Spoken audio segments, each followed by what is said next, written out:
So this was easily one of my most anticipated films of the year, considering I'm a huge Charlie Kaufman fan.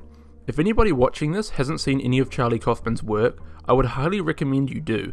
I don't think I've ever seen a filmmaker that is better at tackling the human condition and the creative desire more than this man. I'm Thinking of Ending Things is the first film he's made in 5 years, his last film being Anomalisa, which is one of my favourite films ever made. This film is an adaptation of the novel of the same name by Ian Reid. I'm Thinking of Ending Things is a difficult film to describe, outside of basically being a continuously escalating, surrealist nightmare.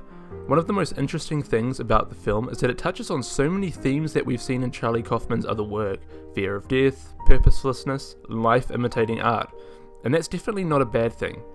I'm Thinking of Ending Things for me is probably Charlie Kaufman's most challenging film to date, and that's saying a lot. It's a film that forces you to pay attention to pretty much every detail. I've seen the film twice now, and every time I watch it, I get something different out of it. There are so many reoccurring and subtle details that are so easy to miss the first time, which isn't different from his other work. It feels good to say that the first new film outside of Tenet that I've seen in months is as original and authentic as this. For someone that began their career predominantly as a writer, Charlie Kaufman has really proven himself not only as a competent director, but a visionary and unique one.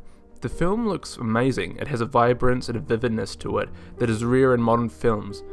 It also uses a unique aspect ratio, which oddly enough wasn't a stylistic choice that Charlie Kaufman originally had in mind. Yeah, one thing I thought related to that was really interesting. Like, you chose a very interesting aspect ratio for the movie itself, which I think actually, added to that feeling of confinement. I think it's an aspect ratio that used to be used mostly for television, like 1.3 to 1 or something like that, as opposed to a wider screen, which we're used to now. So when you're watching it, you actually feel the action is boxed in at a meta level as well. Yeah, Wukash wanted to use that aspect ratio, and I